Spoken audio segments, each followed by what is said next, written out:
नमस्कार साथियों, स्वागत है आप सभी का एक्सेल की एक और नई क्लास में। आज की इस वीडियो के अंदर हम लोग जो है एक्सेल के इंसर्ट टैब की पूरी कंप्लीट जानकारी सीखने वाले हैं। अगर आपके पास 30 मिनट है, सिर्फ 30 मिनट अगर आप इस वीडियो को दे देते हो तो एक्सेल के जो इंसर्ट टैब के जो एक एक बटन है उन सभी के बारे में आपको डिटेल में जानकारी हो जाएगी। बस आपको 30 मिनट देखने हैं और वीडियो को पूरा ध्यान से देखना है। जो चीजें मैं आपको बता रहा हूँ उसे आपको अच्छे से समझना है और मैं आपको भरोसा दिलाता हूँ कि एक्सेल के इंसर्ट टाइप के एक एक बटन की जानकारी आपको अच्छे तरीके से हो जाएगी। नमस्कार दोस्तों, मेरा नाम है गुलाब और आप देख रहे हैं गुलाब गुरु कंप्यूटर स्मार्ट क्लास। अगर आपको ये वीडियो पसंद आता है तो वीडियो को लाइक, शेयर और सब्सक्राइब भी जरूर से करिएगा। चलिए वीडियो शुरू करते हैं। तो एक्सेल को चालू करने के लिए विंडोज के साथ R बटन दबाइए और ये जो रन कमांड खुलती है इसके अंदर आपको टाइप करना है एक्सेल, इसके बाद जो है ओके करना है। तो एक्सेल की फाइल इस तरीके से खुल करके आ जाएगी। आज हम लोग बात करने वाले हैं इंसर्ट टैब में जो भी बटन दिए गए हैं उनके बारे में। इंसर्ट टैब में जो सबसे पहला बटन है पिवट टेबल का, इसका इस्तेमाल करके आपने जो भी डेटा बनाया है उसको अपने अकॉर्डिंग जो है पिवट टेबल में कन्वर्ट कर सकते हो। जैसे कि मैं इसको अगर जो है पिवट टेबल में कन्वर्ट करना चाहता हूँ तो मैं यहाँ पर इसको इस तरीके से रेंज दे दूँगा। इस डेटा को अगर मुझे करना है, या फिर एग्जांपल के लिए मान लीजिए मैं इस डेटा को करके दिखाता हूँ, ठीक है, इस वाले को। तो जिस भी डेटा को आपको जो है पिवट टेबल में कन्वर्ट करना है तो आप जो है बस उस डेटा को इस तरीके से सेलेक्ट कर लीजिए, जितनी भी रेंज देना चाहते हो आप। सेलेक्ट करने के बाद आपको पिवट टेबल पर क्लिक करना है। इसके बाद जो है इस तरीके से एक पॉपअप विंडो आएगी जहां पर आपको दो ऑप्शन मिल जाएंगे, न्यू वर्कशीट और एग्जिस्टिंग वर्कशीट। न्यू वर्कशीट का मतलब है कि ये जो पिवट टेबल आपका बनेगा वो नई वर्कशीट पे बनेगा। अगर आप एग्जिस्टिंग वर्कशीट पे क्लिक करके ओके कर दोगे तो ये जो आपका पिवट टेबल बनेगा वो इसी वर्कशीट पर बनेगा। यहाँ पर आप देखोगे ऊपर की साइड में जो है रेंज भी दिखा रहा है, जो हमने इसको रेंज दी है यहाँ पर। इसके बाद जो है आपको कुछ नहीं करना है, ओके बटन पर क्लिक कर देना है। इसके बाद जो है आपके सामने इस तरीके से एक न्यू वर्कशीट आ जाएगी। यहाँ पर आप देखोगे पिवट टेबल करके आ रहा है और यहाँ पर जो भी हमने हेडिंग बनाई थी उस शीट के अंदर वो सारी हेडिंग यहाँ पर आपको दिखाई दे रही है। आप जो है अपने अकॉर्डिंग जिस तरीके से भी अपने डेटा को यहाँ पर लाना चाहते हैं बस उसको यहाँ से उठा करके इस बॉक्स में आपको रखना है। अगर आप फिल्टर करना चाहते हो तो रिपोर्ट फिल्टर में रख दीजिए। अगर आप कॉलम लेबल लगाना चाहते हो तो कॉलम लेबल में रख दीजिए। अगर आप रो लेवल लगाना चाहते हो तो रो पर क्लिक रख दीजिए और वैल्यू में जो भी नंबर वाला डाटा है उसको वैल्यू में रखना है। जैसे ये सैलरी वाला डाटा है तो इसको मैं वैल्यू में रखूंगा। सबसे पहले तो मैं यहाँ पर जो है नेम सेलेक्ट कर लेता हूँ। नेम सेलेक्ट करने के बाद मैंने यहाँ पर इसको रो में इस तरीके से मैंने छोड़ दिया। बस वहाँ पर क्लिक करना है, क्लिक करके रखना है, लेफ्ट बटन ला करके इसमें छोड़ देना है। छोड़ने के बाद आप यहाँ पर देखोगे एक यहाँ पर जो है हमने जो भी नेम से यहाँ पर जो है इस सीट में जो बनाया था, सीट 3 में ये जो डाटा वो सब कुछ जो है हमारा इसमें आ गया है। ठीक है, तो देखिए यहाँ पर मैंने जो है पिवट टेबल में इसको कन्वर्ट कर दिया है। नीचे ग्रैंड टोटल आ रहा है और यहाँ पर ये देखिए फिल्टर भी दिखाई दे रहा है, इसको भी हम लोग सीखेंगे। ये हमने कर दिया है। सैलरी को मैं जो है इस वाले वैल्यू में ला करके कन्वर्ट कर देता हूँ। तो देखोगे ऑटोमेटिक सब चीज़ें यहाँ पर कैलकुलेट होकर के आ चुकी है। जबकि हमने जो है शीट 3 में जो डेटा बनाया था इसमें देखिए कैलकुलेट भी नहीं किया है।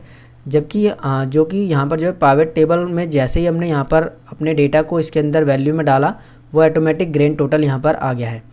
अगर आप जो है इसी तरीके से अगर आईडी नंबर से जो है लेबल में ये जो कॉलम लेबल है इसके अंदर अगर आप आईडी नंबर डाल देते हो तो आप देखोगे इस साइड में आपको आईडी नंबर भी दिखाई देंगे। जितने भी ये स्टूडेंट है ये ऊपर की साइड में आईडी नंबर के थ्रू दिखाई दे रहे हैं। और मैं इसको आपको जूम इन करके दिखाऊँ, जूम आउट, तो देखोगे कुछ डेटा हमारा इस तरीके से आ रहा है। यानी जो भी आईडी नंबर जिस भी स्टूडेंट के हैं, जैसे गुलाब वाला ये देखिए यहाँ पर दिखा रहा है, ये आईडी नंबर गुलाब का है और करण का ये है और जो है मोहन का ये है। इसी तरीके से जिसकी भी आईडी नंबर जहाँ पर दिखा रहे हैं उसके यहाँ पर दिखा करके ग्रैंड टोटल नीचे की साइड में आ गया है और इसका भी ग्रैंड टोटल आप नीचे की साइड में देख सकते हो। अगर आपको इस तरीके से ये डेटा नहीं रखना है, यानी आप इस तरीके से नहीं रखना चाहते हो, तो ये जो आईडी नंबर है इसको आप यहाँ से हटा भी सकते हो या फिर फ़िल्टर में इसको डाल सकते हो। जैसे मैं मान लीजिए इसको फ़िल्टर में डाल दूंगा तो कुछ हमारा डेटा इस तरीके से बन करके आएगा। ये पहले से काफ़ी ज़्यादा बेस्ट लग रहा है और यहाँ पर हमको फ़िल्टर भी करने का ऑप्शन मिल गया है। ऊपर की साइड में जब आप इस तरीके से स्क्रॉल करोगे तो आईडी नंबर ऑल करके आ रहा है, यानी ये जो हमने आईडी नंबर इसके अंदर डाले थे वो सारे के सारे आईडी नंबर यहाँ पर भी दिखाई दे रहे हैं। जैसे ही मैं इस पर क्लिक करूँगा तो देखोगे सभी के सभी आईडी नंबर यहाँ पर दिखाई दे रहे हैं। आप चाहो तो इसमें से किसी पर्टिकुलर आईडी नंबर का देख सकते हो। जैसे मैं इसका चाहता हूँ तो मैं इस पर क्लिक कर दूँगा और इसके बाद ओके कर दूँगा तो सिर्फ उसी आईडी नंबर का उस व्यक्ति का नाम दिखाई देगा और उसकी सैलरी दिखाई देगी। इसी तरीके से अगर आपको इसको हटाना है तो इसका मतलब यहाँ पर क्लिक करके इसको ऑल कर दीजिए और इसके बाद ओके कर दीजिए, सभी का आ जाएगा। अगर मैं आईडी नंबर इसके अंदर डाल दूं और नेम को इसके अंदर डाल दूं, ये जो फिल्टर करने का ऑल वाला ऑप्शन है वो बदल जाएगा। तो जैसे कि मैं इसको नेम वाले को ऊपर कर देता हूँ और आईडी वाले को नीचे कर देता हूँ, तो अभी देखिए पूरा डेटा हमारा बदल चुका है। हमने रो लेवल में जो है आईडी नंबर डाल दिया है और यहाँ पर जो है फ़िल्टर में हमने क्या डाला है, रिपोर्ट फ़िल्टर में नेम। तो अब हम जो है नेम वाइज इसको फ़िल्टर कर सकते हैं। इस पर क्लिक करिए, यहाँ पर देखिए सभी नाम से यहाँ पर दिखाई दे रहे हैं। अगर हमको नेहा का नाम का डेटा चाहिए, हमारे बॉस ने कहा सिर्फ नेहा के नेम का डेटा हमको दिखाइए, तो नेहा के नाम पे क्लिक कर देंगे, ओके कर देंगे। सिर्फ नेहा के नाम की आईडी मिलेगी और उसकी सैलरी मिलेगी। 3 लोग नेहा के नाम के हैं। मैं आपको शीट 3 पर भी जाके दिखा देता हूँ। देखिए एक नेहा ये है और एक ये है और एक ऊपर की साइड में, ठीक है। तो यहाँ से अगर दोबारा से आप इसको ऑल कर दोगे तो सभी का डेटा इस तरीके से आ जाएगा। पावर टेबल की मदद से आप जो है अपने डेटा को अपनी अकॉर्डिंग जो है यहाँ पर कस्टमाइज़ कर सकते हो। देखिए हमारा डेटा में सभी चीज़ें दिखाई दे रही हैं। देखिए सीरियल नंबर, नेम, आईडी सब चीज़ें यहाँ पर है, लेकिन इसको हमने अपने अकॉर्डिंग जो है कस्टमाइज़ किया है। पावर टेबल पर आप जितनी ज़्यादा प्रैक्टिस करोगे उतने अच्छे से आपको ये समझ में आएगा। बस आपको ये ध्यान देना है कि जो पावर टेबल है इसका इस्तेमाल करके आप जो है जो भी आपने यहाँ पर डेटा तैयार किया है उसको अपने अकॉर्डिंग यहाँ पर इंसर्ट करा सकते हो। अगर आप गलती से बाहर क्लिक कर देते हो और यहाँ से जो हमारा फील्ड वाला ऑप्शन अगर गायब हो जाता है तो दोबारा से आप इस पावर टेबल पर क्लिक करिए, वो आ जाएगा। अगर ये ऑप्शन नहीं आता है, मान लीजिए इस तरीके से गायब हो जाता है, तो भी आपको इसी पर क्लिक करना है और ऑप्शन में जाना है और यहाँ पर फील्ड लिस्ट का ऑप्शन है, इस पर क्लिक कर दोगे तो ये चीजें आ जाएगी। दोबारा से आप जो है इसको इधर उधर करके प्रैक्टिस इसमें कर सकते हैं। इसी में जो है अगला ऑप्शन है टेबल का। तो ये टेबल वाले भाग में पावर टेबल और टेबल दोनों आते हैं। दोनों का काम जो है टेबल बनाना है, लेकिन थोड़ा सा अलग अलग है। पावर टेबल हमने सीख लिया है, अब बात करते हैं टेबल। हम लोग टेबल का इस्तेमाल करके टेबल कैसे बनाएंगे। फॉर एग्जांपल के लिए ये मैंने डेटा तैयार किया है और मैं इसको टेबल में कन्वर्ट करना चाहता हूँ, तो बस मैं इसको जो है इस तरीके से सेलेक्ट कर लूँगा। सेलेक्ट करने के बाद मैं टेबल पे क्लिक कर दूँगा तो देखोगे इस तरीके से ये रेंज सेलेक्ट होकर के आएगी और यहाँ पर ये दिखा रहा है ये रेंज हमारी इतनी सिलेक्टेड है। आपको यहाँ पर बस ओके बटन पे क्लिक कर देना है तो आपका ये डेटा जो है वो टेबल में कन्वर्ट हो चुका है। यहाँ पर देख सकते हो सब कुछ ऑटोमेटिक चेंज हो चुका है और यहाँ पर आपको फ़िल्टर भी लगे लगाए मिल जाते हैं। आप चाहो तो इन फ़िल्टर का इस्तेमाल करके सिर्फ उन वैल्यू को यहाँ से फाइंड कर सकते हो जिसकी आपको ज़रूरत है। फॉर एग्ज़ाम्पल के लिए मान लीजिए अगर आपके बॉस ने कहा कि जितने भी राधा नाम की लड़कियाँ हैं सिर्फ उसका डेटा हमको चाहिए, तो हम फ़िल्टर पर जाएंगे, यहाँ से सिलेक्ट ऑल को यहाँ से अनचेक करेंगे और यहाँ पर जो है हम राधा सेलेक्ट करेंगे और ओके करेंगे। तो राधा नाम से सिर्फ एक ही लड़की है जिसका ये सारी चीज़ें यहाँ पर दिखाया जा रहा है, serial number, name, ID number और सैलरी। अगर आप इसी पे क्लिक करके अगर आप राधा और नेहा नाम दोनों को करना चाहते हो तो ओके करिए, दोनों का यहाँ पर दिखाएगा। नेहा नाम से 3 लोग हैं, इसकी वजह से तीनों का दिखा रहा है। अगर आप इसको पहले जैसा करना चाहते हो तो सिलेक्ट ऑल कर दीजिए और ओके कर दीजिए। अगर आप सैलरी बेस पे जो है इसको छांटना चाहते हो तो यहाँ पर आइए, यहाँ पर सेलेक्ट ऑल को हटा दीजिए और आपके बॉस ने कहा है जितने लोगों की 5000 सैलरी है सिर्फ उसका डेटा हमको चाहिए, तो 5000 को सेलेक्ट करिए और ओके कर लीजिए। तो सिर्फ 5000 की सैलरी जिन लोगों की होगी उन्हीं का डेटा यहाँ पर दिखाएगा। अगर आप इसको पहला जैसा करना चाहते हैं तो सिलेक्ट ऑल करके ऑल कर दीजिए। यहाँ पर आपको जैसे ही आप ये टेबल में कन्वर्ट करोगे तो एक डिज़ाइन टैब ओपन हो जाता है। इसका इस्तेमाल करके आप जो है अपनी टेबल में डिज़ाइन कर सकते हो। जैसे कि यहाँ पर टेबल का स्टाइल दिया गया है, आप इस पर क्लिक करके यहाँ पर काफ़ी सारे टेबल के अलग अलग स्टाइल दिए गए हैं। जो भी स्टाइल आपको पसंद आता है बस आपको जो है इस पर क्लिक कर देना है, आपकी टेबल उस स्टाइल में कन्वर्ट हो जाएगी। अगर आपको ये स्टाइल पसंद नहीं है तो आप दोबारा से जो है कोई दूसरा स्टाइल भी यहाँ से ले सकते हो। इसके बाद आपको यहाँ पर टेबल स्टाइल ऑप्शन मिल जाता है जिसमें से आप खुद जो है मैनुअली यहाँ पर टेबल का स्टाइल बदल सकते हो। जैसे कि आपको ये हेडर रो नहीं चाहिए तो आप यहाँ पर इसको अनचेक कर दीजिए, हेडर रो अपने आप हट जाएगा। अगर आपको चाहिए तो इसको टिक कर दीजिए। इसी तरीके से आपको टोटल रो चाहिए जो नीचे की साइड में आता है तो आप इसको टिक कर दीजिए, टोटल रो नीचे की साइड में ऑटोमेटिक आ जाएगा। इसको नहीं चाहिए तो हटा दीजिए।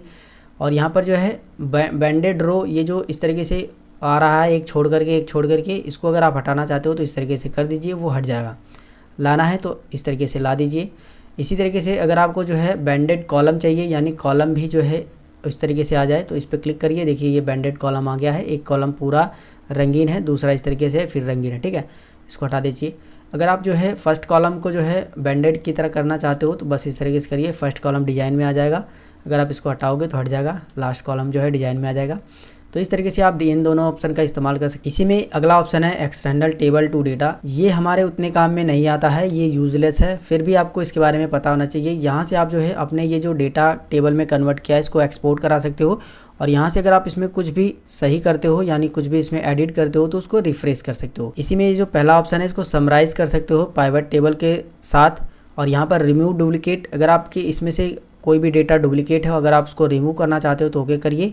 यहाँ से देखिए किसके थ्रू आप जो है रिमूव करना चाहते हो, सैलरी के बेसिस पे, आईडी नंबर के, नेम के, तो हम जो है नेम के बेसिस पे इसको जो है करना चाहते हैं तो सबको अनचेक करके नेम को कर देंगे। देखिए यहाँ पर नेहा नाम के काइस जो भी डुप्लीकेट लोग होंगे वो यहाँ से रिमूव हो जाएंगे। मैंने इसको ऑल यहाँ पर कर दिया, नेम ओके कर दिया। तो देखिए यहाँ पर जो है जितने भी डुप्लीकेट नेम थे उनका यहाँ पर जो है वो चीज़ें हट चुकी है। इसको जो है कंट्रोल जेड से वापस लाते हैं, और ये कन्वर्ट टू रेंज का ऑप्शन है, यानी आप जो है ये जो आपने टेबल बनाई है इसको पहले जैसा करना चाहते हो तो आप इस पर कन्वर्ट टू रेंज पे क्लिक कर दोगे, पहले जैसा हो जाएगा। जैसे कि मैं इसको जो है सबसे पहले तो सिंपल ले लेता हूँ, सिंपल मैंने ले लिया। और ये देखिए हमने जो फ़िल्टर लगाया है ये फ़िल्टर अभी भी नहीं हटा है, तो इसको हटाने के लिए हम यहाँ से जो है इस टेबल को सेलेक्ट करेंगे, यहाँ पर कन्वर्ट टू रेंज पे क्लिक करेंगे, यस कर देंगे, ये जो है पहले जैसा हो जाएगा। तो इस तरीके से आप जो है टेबल का इस्तेमाल कर सकते हो। ये ज़रूरी नहीं है कि आपने कोई डेटा तैयार किया है तभी जो है आप टेबल इंसर्ट करा सकते हो। आप बिना डेटा तैयार किए ही टेबल को पहले ही इंसर्ट करा सकते हो, बाद में भी डेटा तैयार कर सकते हो। जैसे कि फॉर एग्जांपल के लिए मुझे इतने एरिया में जो है टेबल इंसर्ट करानी है तो मैंने इतना सिलेक्शन बना लिया है, रेंज दे दी है। इसके बाद यहाँ पर जाऊँगा मैं, ये देखिए रेंज मैंने जितनी दी थी वो यहाँ पर आ गई है, ओके कर दूँगा। तो देखोगे ऑटोमेटिक ये टेबल बन करके आ चुकी है। डिज़ाइन वगैरह ये सारी चीज़ें जो है आप यहाँ से सही कर लीजिए। बाद में आप इसमें जो भी एडिट करना चाहो वो बड़े आसानी से यहाँ पर जो भी लिखोगे आप ये यहाँ पर एडिट कर सकते हो। तो इस तरीके से जो है आप टेबल का इस्तेमाल कर सकते हो। सबसे पहले इसको करते हैं डिलीट। इसी में जो है अगला ऑप्शन है पिक्चर का, तो इस बटन का इस्तेमाल करके आप जो है MS एक्सेल में कोई भी फ़ोटो, कोई भी पिक्चर को इंसर्ट करा सकते हो। बस इस पर आपको क्लिक करना है, वो लोकेशन देनी है यहाँ पर जहाँ पर आपने पिक्चर को रखा है। इसके बाद जो है उस पिक्चर को सेलेक्ट करना है जिसको आप यहाँ पर इंसर्ट कराना चाहते हो। उस पिक्चर को सेलेक्ट करने के बाद और आपको जो है इंसर्ट बटन पर क्लिक कर देना है, तो वो पिक्चर कुछ इस तरीके से आ जाएगी। आप इसको इस तरीके से माउस का लेफ्ट बटन करके रिमूव कर सकते हो, मतलब यहाँ इधर कर सकते हो, और ये जो नोड बने हैं इस पर क्लिक करके आप इसको छोटा कर सकते हो कुछ इस तरीके से। तो फटाफट से हम लोग जो है सबसे पहले इसको छोटा कर लेते हैं, पिक्चर काफ़ी बड़ी है। तो देखिए पिक्चर को हमने छोटा कर लिया है। आप ये नोड जो बने हैं इनका इस्तेमाल करके छोटा बड़ा कर सकते हैं। जब आप पिक्चर सेलेक्ट करोगे तो यहाँ पर एक फॉर्मेट टैब ओपन हो जाता है। ये फॉर्मेट टैब MS वर्ड की तरह ही होता है। अगर आपने MS वर्ड का फॉर्मेट टैब पढ़ा है तो इसको आप अच्छे से सीख जाओगे, लेकिन फिर भी मैं यहाँ पर थोड़ी बहुत जानकारी आपको अच्छे से बता दूँ ताकि आपको ये सारी चीज़ें की प्रैक्टिस हो जाए। तो यहाँ से आप जो है इमेज की ब्राइटनेस बढ़ा सकते हो, यहाँ से कंट्रास्ट कर सकते हो। इस पर क्लिक करके आप जो है पिक्चर का जो है कलर चेंज कर सकते हो। इसके बाद यहाँ पर क्लिक करके आप जो है पिक्चर के साइज़ को कंप्रेस कर सकते हो, कम या ज़्यादा। इसके बाद चेंज पिक्चर पे क्लिक करके इस पिक्चर को चेंज कर सकते हो। रीसेट पिक्चर पे अगर आपने पिक्चर में कोई एडिटिंग वगैरह कर दी है तो आप रीसेट पिक्चर कर सकते हो। यहाँ पर पिक्चर के स्टाइल मिल जाते हैं, यहाँ पर काफ़ी सारे स्टाइल हैं। जिस भी स्टाइल में आप पिक्चर को रखना चाहते हो बस उस पर ले जा करके क्लिक कर दीजिए, उस स्टाइल में आपकी पिक्चर आ जाएगी। इसी के बगल में आपको मिलता है पिक्चर का शेप। अगर आप पिक्चर का शेप बदलना चाहते हो तो बस आप पिक्चर के शेप पे जाइए। जो भी आप जो है यहाँ पर पिक्चर शेप पे क्लिक करोगे, जो भी आपको शेप पसंद आता है बस उस पर क्लिक कर दोगे तो आपकी पिक्चर का जो शेप है कुछ उस तरीके से हो जाएगा जो यहाँ से सेलेक्ट करोगे। पिक्चर बॉर्डर में आपको जो है पिक्चर के बॉर्डर मिल जाते हैं जहाँ से आप कलर को चेंज कर सकते हो। काफ़ी सारे यहाँ पर कलर मिलेंगे। अगर आप जो है इसमें मोर कलर पे क्लिक करके और भी बहुत सारे कलर है, विड्थ इसकी बढ़ाना चाहते हो तो विड्थ इसकी बढ़ा घटा सकते हो। इसके बाद जो है विड्थ का डिज़ाइन बदलना चाहते हो तो इस तरीके से डिज़ाइन भी यहाँ पर बदल सकते हो। इसी में जो अगला ऑप्शन है पिक्चर इफेक्ट का, इसमें काफ़ी सारे इफेक्ट दिए गए हैं। जैसे प्रीसेट दिया गया है, कुछ इस तरीके से होगा। शैडो दी गई है, पिक्चर में शैडो आएगी। नीचे की साइड में आप बारी बारी से चेक करिए। रिफ्लेक्शन दिया है, कुछ इस तरीके से 3D में मतलब आती है। नीचे की साइड में जो है शीशे जैसा जो होता है ना वो इस तरीके से आएगा। देखिए पिक्चर आपकी जो है नीचे की साइड में भी दिखेगी जैसे पानी में दिखती है, ठीक है। इसी तरीके से और भी यहाँ पर दिए गए हैं, बारी बारी से आप जो है सभी को चेक कर सकते हो। अगर आपने MS वर्ड देखा होगा तो इसके बारे में आपको पूरा कंप्लीट पता होगा। इसी में आपको जो है send, bring to front, send to back और सिलेक्शन प्लेन का ऑप्शन मिल जाता है। अगर आपने एक से ज़्यादा पिक्चर को यहाँ पर इंसर्ट कराया है तो बैक और फ्रंट कर सकते हो, और यहाँ पर जो है अलाइन का ऑप्शन है, यानी इस पिक्चर को आप राइट साइड में, लेफ्ट साइड में, ऊपर, मिडिल, टॉप, इस तरीके से अलाइन कर सकते हो। अगर वही यहाँ पर ऑप्शन है कि ग्रुप कर सकते हो। अगर आप एक से ज़्यादा पिक्चर लियो, जैसे मैं ये पिक्चर है इसको एक और डुप्लीकेट यहाँ पर बना लेता हूँ, 2 पिक्चर हो गई है, दोनों को शिफ्ट बटन दबा के सिलेक्ट कर लूँगा तो देखिए ग्रुप का ऑप्शन इनेबल हो चुका है और मैं इसको जो है यहाँ से ग्रुप कर दूँगा। अब ये दोनों पिक्चर एक बन चुकी है, एक ही बार में मैं इसको यहाँ से वहाँ कहीं पर भी ले जा सकता हूँ। इसी तरीके से यहाँ पर रोटेशन का ऑप्शन है, इस पर क्लिक करके आप अपनी पिक्चर को रोटेशन कर सकते हो। और अगला बटन इसी में क्रॉप का है, इसका इस्तेमाल करके आप अपनी पिक्चर को क्रॉप कर सकते हो। और अगला ऑप्शन है यहाँ पर हाइट और विड्थ का है, इस पर क्लिक करके आप जो है अपनी पिक्चर की हाइट और विड्थ को जो है बढ़ा घटा सकते हो। तो यहाँ से हमने फॉर्मेट टैब कंप्लीट मैंने आप सभी को बता दिया है। इसी में जो है अगला बटन है क्लिप आर्ट्स का, तो इसका इस्तेमाल करके आप जो है अपने MS एक्सेल की फाइल में क्लिप आर्ट्स को इंसर्ट करा सकते हो। बस इस पर क्लिक करिए, इस तरीके से एक जो है इस तरीके से साइड विंडो आएगी। यहाँ पर जो भी आप क्लिप आर्ट सर्च करना चाहते हो ऊपर की साइड में लिख दीजिए, गो पर क्लिक करिए, ये सर्च होकर के इस तरीके से लोड होकर के आएगा। बस उस जो भी क्लिप आर्ट आपको चाहिए उस पर क्लिक करिए, वो क्लिप आर्ट कुछ ही देर में आप देखोगे आपके जो है एक्सेल की फ़ाइल में इस तरीके से आ जाएगा। जो भी आप यहाँ पर सर्च करना चाहते हो बस वही चीज़ आपको यहाँ पर लिख देनी है। जैसे मैं यहाँ पर रोज़ लिख देता हूँ, रोज़ का फुल मुझे चाहिए तो यहाँ पर मैंने रोज़ लिखा, वो सारे रोज़ यहाँ पर लोड हो रहे हैं।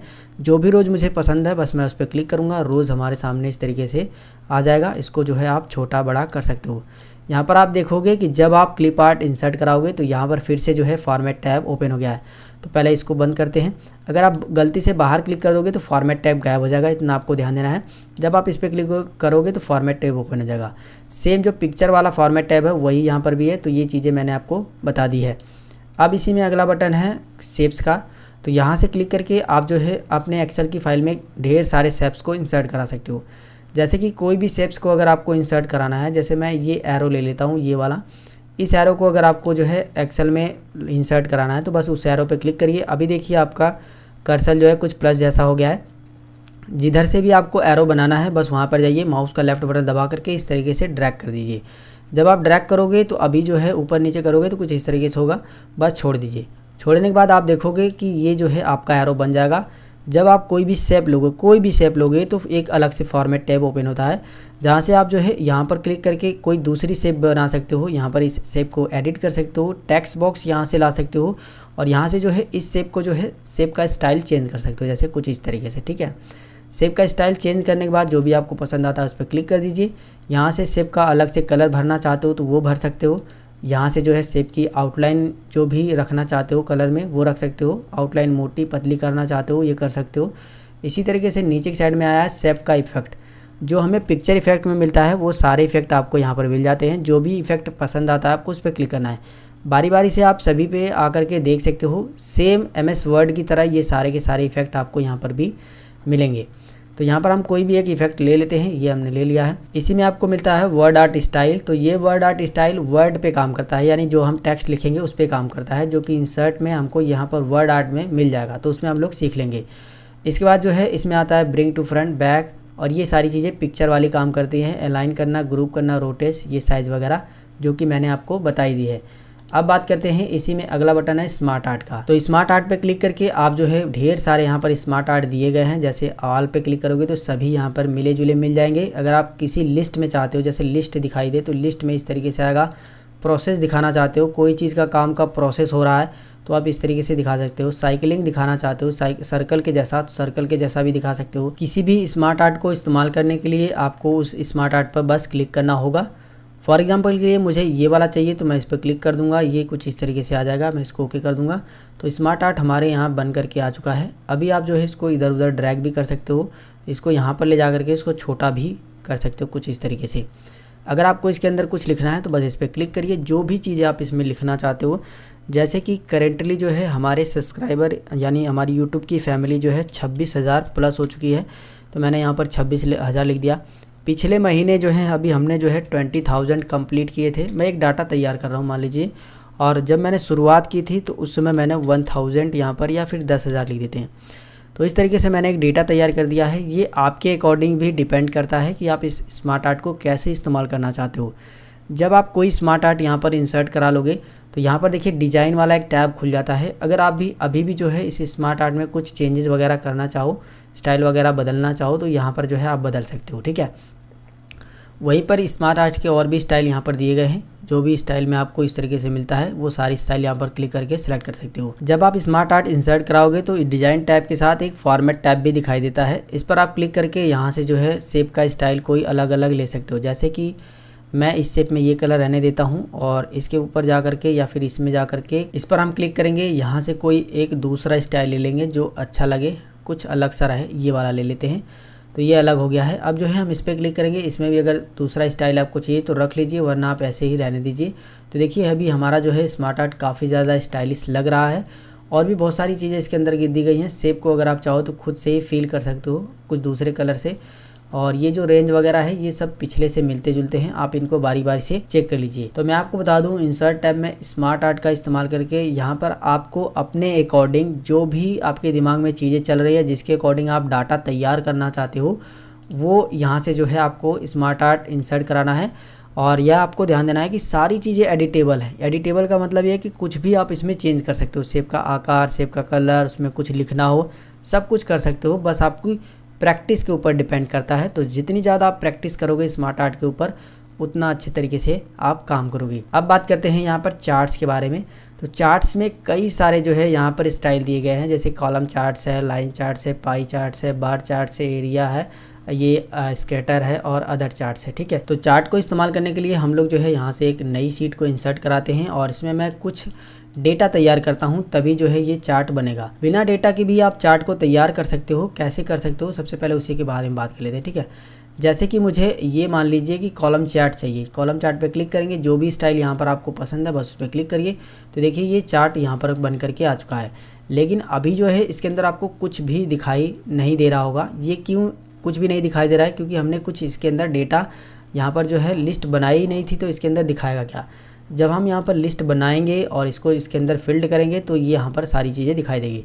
जैसे कि मैं यहाँ पर एक डेटा तैयार कर देता हूँ। जैसे यूपी, बिहार, झारखंड और जो है दिल्ली की पॉपुलेशन के ऊपर अगर मुझे जो है यहाँ पर डेटा तैयार करना है चार्ट के रूप में, तो वो कैसे करेंगे? जैसे मैं यहाँ पर लिख देता हूँ उत्तर प्रदेश, इसके बाद नीचे आएंगे, यहाँ पर लिख देंगे दिल्ली, इसके बाद लिखेंगे बिहार, यहाँ पर लिखेंगे झारखंड, हरियाणा। तो ये मैंने एक डेटा तैयार किया है। यहाँ से इसका कॉलम का साइज़ थोड़ा सा बड़ा कर लेते हैं और यहाँ पर जो है मैं इनका पॉपुलेशन का जो है जितनी पॉपुलेशन है वो यहाँ पर एंटर कर देता हूँ। एग्जाम्पल के लिए मैं एंटर कर रहा हूँ। मान लीजिए यहाँ पर 2,50,000 है। एग्जाम्पल के लिए मैं आपको बता रहा हूँ, सिर्फ 2,50,000। और यहाँ पर जो है दिल्ली में पॉपुलेशन कितनी है? 1,70,000 यहाँ पर है। और इसके बाद जो है बिहार में मान लेते हैं 1.5 लाख है। यहाँ पर मैंने 1.5 लाख टाइप कर दिया। झारखंड में मान लेते हैं 20,000, ये सिर्फ कितनी है? 20,000। और हरियाणा में मान लेते हैं 35,000 है। ये सब चीज़ें मैं आपको सिर्फ डेमो दिखा रहा हूँ। ये सारी चीज़ें तैयार करने के बाद जो भी आपने टेबल इंसर्ट कराई इस पर क्लिक करिए, इस पर राइट क्लिक करिए। इस पर राइट क्लिक करने के बाद यहाँ पर देखिए सिलेक्ट डेटा का ऑप्शन है, इस पर क्लिक करिए। अब जो है यहाँ पर आपको डेटा सेलेक्ट करने के लिए ऑप्शन मिल रहा है। आप जो है यहाँ पर डेटा को इस तरीके से रेंज दे दीजिए और इसको जो है रेंज देने के बाद यहाँ पर जो है ओके कर दीजिए। ओके करने के बाद देखोगे ये हमारा चार्ट बन करके तैयार हो चुका है। देखिए यहाँ पर ये ज़रूरी नहीं है कि आप पहले यहाँ पर चार्ट बना लीजिए तब डेटा तैयार करिए, और ये भी ज़रूरी नहीं है कि आप पहले डेटा तैयार कर लीजिए फिर चार्ट बनाइए। आपके ऊपर डिपेंड है, आप जो भी काम पहले करना चाहो वो कर सकते हो।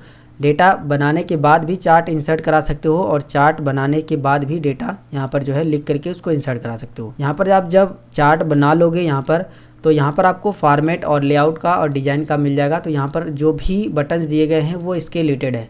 अगर आप जो है इसका कलर वगैरह चेंज करना चाहो तो यहाँ पर जाकर के चेंज यहाँ पर कलर कर सकते हो। तो बस आपको इतना समझना है कि डिज़ाइन वाले टैब से आप जो है अपने चार्ट का डिज़ाइन बदल सकते हो, लेआउट वाले टैब से आप जो है अपने चार्ट का लेआउट बदल सकते हो, और फॉर्मेट से इसको फॉर्मेट कर सकते हो।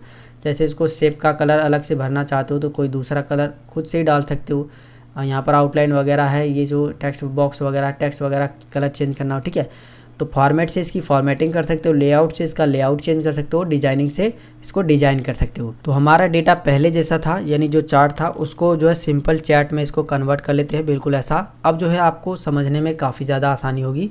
इसी में जो है चार्ट वाले में आपको लाइन भी दिया है। अगर आप इस पर क्लिक करके लाइन के थ्रू चार्ट बनाना चाहते हो तो लाइन के थ्रू भी आप यहाँ पर प्रदर्शित कर सकते हो। अगर आप ये पाई के थ्रू दिखाना चाहते हो तो बस उस पाई पे क्लिक करिए, ये पाई के थ्रू यहाँ पर देखिए डिस्प्ले हो रहा है। अगर आप जो है इसका स्टाइल चेंज करना चाहते हो तो डिज़ाइन पे जाइए, यहाँ पर और भी काफ़ी सारे चार्ट के स्टाइल मिल जाएंगे। जो भी स्टाइल आपको पसंद है बस उस पर क्लिक करिए, उसके थ्रू ये एडिट हो जाएगा अपने आप। ये सारी चीज़ें बिल्कुल पहले जैसी हैं। यहाँ पर जो है आपको एक एरिया का मिलता है, एरिया वाइज भी आप इस तरीके से दिखा सकते हो। कटर वाइज भी अगर आपको दिखाना है तो दिखा सकते हो। अदर पे जा करके अदर चार्ट्स भी यहाँ पर दिए गए हैं अलग अलग तरीके के, उनके थ्रू भी दिखा सकते हो। बस आपको इतना ध्यान है कि चार्ट वाले भाग में जितने भी बटन दिए गए हैं उसको आप अलग अलग चार्ट स्टाइल में जो है अपने डेटा को जो है दिखाने का काम कर सकते हो, यानी अलग अलग चार्ट के थ्रू डिज़ाइन कर सकते हो। अब बात करते हैं हाइपरलिंक के बारे में। तो हाइपरलिंक का इस्तेमाल करके आप जो है कोई भी लिंक, कोई भी फाइल, कोई भी फ़ोटो को अपने एक्सेल की फ़ाइल के साथ अटैच कर सकते हो। जो भी बंदा उस पर क्लिक करेगा वो डायरेक्ट उस फाइल, उस फोल्डर, उस फोटो या फिर उस लिंक पे डायरेक्ट पहुंच जाएगा। लिंक कैसे करना है, जैसे मैं यहाँ पर लिख देता हूँ गुलाब गुरु। मैंने यहाँ पर लिखा गुलाब गुरु, क्या बाहर मैं क्लिक करता हूँ, इस पर दोबारा से क्लिक करके थोड़ा सा इसको जो है कॉलम का साइज़ बढ़ा लेते हैं। मैं गुलाब गुरु जो लिखा हुआ है इसके अंदर जो है लिंक्स लगाना चाहता हूँ, हाइपर लिंक से जो हम लोग लगाएंगे। इस पर आप क्लिक करिए, हाइपर लिंक पे क्लिक करिए। यहाँ से वो फाइल को चूज करना है जिसको आप इसके साथ लिंक करना चाहते हो। अगर आप इसके अंदर जाना चाहते हो तो यहाँ पर जाइए, आपके कंप्यूटर में जो भी ड्राइव होंगे सब में दिखाई देगा। आप कोई भी फ़ोटो, जो भी फाइल को लिंक करना चाहते हो जिस भी ड्राइव में रखे हो उसको सेलेक्ट कर लीजिए। एग्जाम्पल के लिए मैं आपको यहीं से एक लिंक करके दिखा देता हूँ। जैसे मैंने यहाँ पर रिज्यूमे एक बनाया है और मैं इसको इसके साथ लिंक करना चाहता हूँ। मैंने उसको सेलेक्ट किया, ओके किया, तो देखोगे ये ब्लू भी हो चुका है और थोड़ा सा साइज़ भी इसका बड़ा हो गया है। तो कोई बात नहीं, जब ये ब्लू हो गया है तो इतना समझ लीजिए कि इसमें जो है लिंक लग चुका है। जब आप इसमें माउस लेकर के जाओगे तो ये देखिए यहाँ पर बता रहा है कि इसके अंदर एक लिंक हो चुका है रिज्यूमे वाला, ठीक है। अब जब इस पर क्लिक करोगे तो ये थोड़ा सा लोडिंग लेगा और अभी आप देखोगे कि MS वर्ड में जो हमने रिज्यूमे तैयार किया था वो फाइल जो है इसके साथ जो है अटैच हो चुकी है। अगर आप जो है इसमें कोई लिंक को इंसर्ट कराना चाहते हो, जैसे कि मैं इसको सेलेक्ट करता हूँ, हाइपर लिंक पे क्लिक करता हूँ और यहाँ पर मैं टाइप करता हूँ अपनी वेबसाइट का नाम www.gulabguru.com। इसको मैंने टाइप कर दिया है और टाइप करने के बाद मैं जो है इसको ओके करता हूँ। तो देखोगे अब इस पर ले जाने के बाद जो है मेरी वेबसाइट का नाम यहाँ पर दिखाई दे रहा है और मैं जैसे ही इस पर जो है क्लिक करूँगा तो क्लिक करने के बाद जो है ये थोड़ा सा प्रोसेसिंग होगा और यहाँ पर देखोगे मेरी वेबसाइट यहाँ पर खुल करके आ चुकी है। यानी कि हमने जो है एक्सेल की फ़ाइल में ही अपनी वेबसाइट का लिंक डाल दिया था, जिसकी वजह से हमारा इस पे क्लिक करने के बाद जो है हमारी वेबसाइट खुल गई है। अगर मैं इस एक्सेल की फ़ाइल को किसी को भी भेजूँगा और वो इस पर क्लिक करेगा तो मेरी वेबसाइट ही खुलेगी। तो इस तरीके से आप हाइपरलिंक का इस्तेमाल कर सकते हैं। तो यहाँ से हम लोग जो है इसको डिलीट कर देते हैं। हाइपरलिंक हमने समझ लिया है। अब बात करते हैं टेक्स्ट बॉक्स की। तो टेक्स्ट बॉक्स का इस्तेमाल करके आप जो है एक्सेल की फाइल में कोई भी टेक्स्ट बॉक्स इंसर्ट करा सकते हो अगर आपको ज़रूरत पड़ती है तो। बस इस पर क्लिक करिए, आप देखोगे आपका माउस कर्सर जो है कुछ इस तरीके से हो जाएगा। जहाँ पर भी टेक्स्ट बॉक्स इंसर्ट कराना है इस तरीके से ड्रैग कर दीजिए, टेक्स्ट बॉक्स आ जाएगा। जो कुछ भी आपको इसके अंदर लिखना है वो चीज़ इसके अंदर टाइप कर दीजिए। और अच्छी बात तो ये है कि इस टेक्स्ट बॉक्स को अभी भी आप कहीं पर भी ड्रैग करके रख सकते हो। अगर आपको टेक्स्ट बॉक्स की ज़रूरत पड़ती है तो आप इंसर्ट टैब में जा करके टेक्स्ट बॉक्स को इंसर्ट करा सकते हो। फिलहाल इसको जो है यहाँ से हटा देते हैं। अब बात करते हैं हेडर एंड फुटर के बारे में। तो जैसे कि मैंने आपको MS वर्ड में हेडर एंड फुटर लगाना बताया था, वही काम जो है एक्सेल में भी आप कर सकते हो। बस हेडर फुटर पे क्लिक करिए, आपका जो है पेज कुछ इस तरीके से डिवाइड होकर के आ जाएगा। हेडर जो है ऊपर की साइड में लगता है और फुटर जो है नीचे की साइड में लगता है यहाँ पर, ठीक है। तो फिलहाल हम लोग जो है हेडर पे क्लिक करेंगे। जो भी आप हेडर लिखना चाहते हो यहाँ पर आपको जो है वो हेडर टाइप कर देना है। ये जो हेडर आप टाइप करोगे ये सभी पेज में आ जाएगा। देखिए यहाँ पर हमने हेडर टाइप किया है। अभी देखिए यहाँ पर नहीं दिखाई दे रहा है क्योंकि हमने जो है जब आप इस पर क्लिक करोगे तो ऑटोमेटिक इस पर आ जाएगा। अभी ये जो हाईलाइट नहीं था जिसकी वजह से वो नहीं दिखाई देता था, अभी भी देखिए यहाँ पर नहीं दिखाई दे रहा है। जब मैं इस पर क्लिक करूँगा ऑटोमेटिक यहाँ पर आ जा रहा है। इसी तरीके से अगर आप जो है फुटर लगाना चाहते हो तो फुटर भी नीचे की साइड में दिया है। बस आप इस पर क्लिक करिए, फुटर में जो भी आप लिखना चाहते हो वो लिख सकते हो। फुटर पे जब आप क्लिक करोगे तो देखिए डिज़ाइन टैब खुल जाता है। यहाँ से जो है पेज नंबर डाल सकते हो, नंबर ऑफ़ पेज, जितने current date, current time, file path, कोई फाइल का नाम, शीट का नाम, पिक्चर, कुछ भी इंसर्ट करा सकते हो उसके अंदर, ठीक है। जैसे कि मैं जो है करंट टाइम या फिर करंट डेट यहाँ पर डाल देते हैं, ठीक है। करंट डेट मैंने डाली। करंट डेट डालने के बाद अब मैं जब बाहर क्लिक करूँगा तो देखिए आज की डेट यहाँ पर दिखाई दे रहा है, 24 तारीख है, 11वां महीना 2022। नीचे की साइड में अगर मैं आता हूँ इसी में, इस फाइल में नीचे की साइड में देखिए यहाँ पर नहीं दिखाई दे रहा है। जब मैं इस पेज को एक्टिव करूँगा तो ऑटोमेटिक यहाँ पर ये आ जाएगा। तो इस तरीके से जो है आप इंसर्ट टैब में जो है हेडर एंड फुटर का इस्तेमाल कर सकते हैं। तो इसको जो है फिर से जो है सही करने के लिए Ctrl Z जो है हम कर देते हैं, फिर से हमारी चीज़ें जो है सही हो जाएगी। इसी में जो है अगला बटन दिया है वर्ड आर्ट का। इस बटन का इस्तेमाल करके आप जो है एक्सेल में कोई भी वर्ड आर्ट को लिख सकते हो। जैसे कि मुझे ये स्टाइल पसंद आ गया है, मैं इस पर क्लिक करूँगा, इस तरीके से आ जाएगा। जो कुछ भी आपको वर्ड आर्ट स्टाइल में लिखना है वो आप इस तरीके से लिखिए। लिखने के बाद जो है वर्ड आर्ट जब आप लिखोगे तो ऊपर की साइड में फॉर्मेट टैब ओपन हो जाता है, जो कि मैंने वर्ड आर्ट स्टाइल पीछे नहीं बताया था, इसमें मैं आपको बता देता हूँ। ये सारी चीज़ें तो मैंने आपको बताई दी है।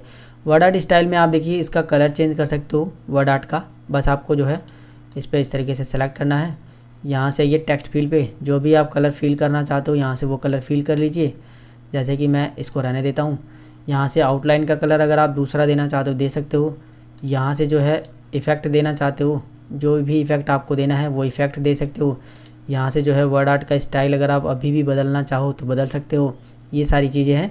वहीं शेप फिल का ऑप्शन है, यानी ये जो हमने लिखा है वो शेप में लिखा हुआ है। अगर आप इसमें कलर भर दोगे तो कुछ इस तरीके से आएगा। ठीक है, मैं आपको बता दूं कि इसके बारे में मैंने जो है MS वर्ड में ही आपको बता दिया है, लेकिन आप यहाँ पर भी आइए, प्रैक्टिस करिए सभी चीज़ों की, बारी बारी से इस पर ले जा करके इस तरीके से चेक करिए क्या हो रहा है, आप खुद ब खुद समझ जाओगे। फ़िलहाल मैं आपको बता दूं कि इन सभी के बारे में मैंने आपको बता दिया। अगर आप मेरे पुराने फैमिली सब्सक्राइबर हो तो आपने मेरी सारी वीडियो को अगर देखा है तो इन सभी के बारे में आपको ज़रूर पता होगा। तो इसको जो है बाहर क्लिक करते हैं। इसी में जो है अगला बटन यहाँ पर दिया है सिग्नेचर लाइन का। तो इसका कोई खास काम नहीं होता है, बस इतना समझ लीजिए कि आप जो है एक्सेल में सिग्नेचर लाइन ऐड कर सकते हो इस तरीके से। देखिए यहाँ पर ले जाने के बाद जो है नीचे की साइड में दिखा रहा है ना, बस पेज में जो है आपका सिग्नेचर लाइन आ जाएगा। उसका कोई मतलब उतना ज़्यादा है नहीं।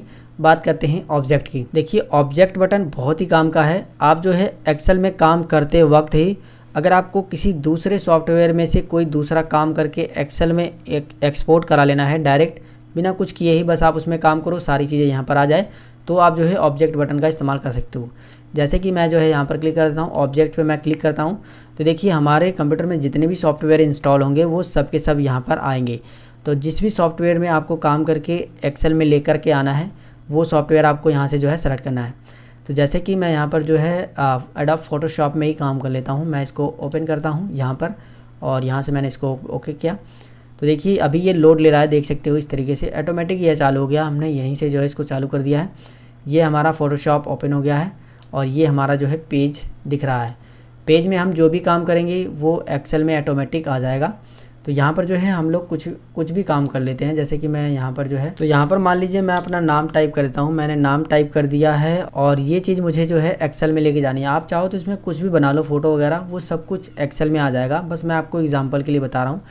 इसको अगर मैं मिनिमाइज़ भी करके दिखाऊं तो देखिए यहाँ पर ये आ चुका है। ठीक है, यहाँ पर देखिए नीचे की साइड में ये आ गया है, गुलाब मैंने लिखा था। ठीक है, इसी तरीके से अगर आप जो है किसी दूसरे सॉफ्टवेयर से काम करके एक्सेल में लाना चाहते हो तब हमारा जो है ऑब्जेक्ट बटन काम करता है। अब बात कर लेते हैं सिंबल वाले बटन के बारे में। तो सिंबल बटन पे क्लिक करके आप जो है ढेर सारे यहाँ पर सिंबल दिए गए होते हैं। जो भी सिंबल आपको पसंद है बस उस पर क्लिक करिए, इंसर्ट करा लीजिए, वो सिंबल यहाँ पर आ जाएगा। अगर आप जो है सिंबल का स्टाइल बदलना चाहते हो तो यहाँ पर काफ़ी सारे स्टाइल दिए गए हैं। जो भी आपको सिंबल पसंद है, जो भी स्टाइल पसंद है, करेंसी वाला, जैसे मैं करेंसी यहाँ पर लाना चाहता हूँ तो यहाँ पर जो है जो भी करेंसी आप लाना चाहते हो उसको सेलेक्ट कर लीजिए, इसके बाद इंसर्ट करा लीजिए, तो देखोगे करेंसी भी यहाँ पर आ जाएगा। ठीक है, कॉपीराइट लाना चाहते हो तो कॉपीराइट भी आ जाएगा। तो इस तरीके से आप जो है सिंबल बटन का इस्तेमाल करके एक्सेल में जो है सिंबल को ला सकते हो। तो एक ही वीडियो के अंदर मैंने जो है पूरा इंसर्ट टैब आपको बता दिया है कंप्लीट।